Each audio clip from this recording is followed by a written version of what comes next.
Good morning, JP Army, and welcome back to another episode of Pokemon Locations in Real Life. Today we'll be covering the many locations throughout the Unova region, which is based on the real-world Manhattan Island area in New York.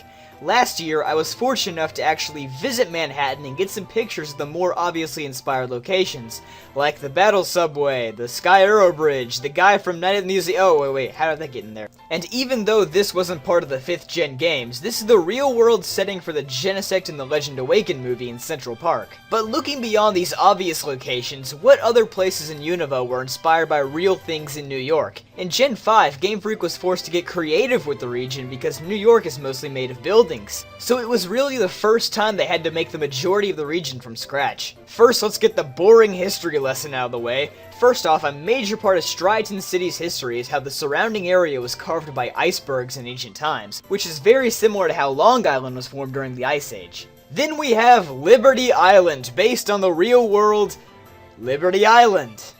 Yeah, there's not much else to talk about there. The Unity Tower's design is based on the Empire State Building, however, its purpose is similar to that of the United Nations, whose headquarters is located in New York. Perhaps the most accurate city in all of Unova is Mistralton City, based on Teterboro, New Jersey.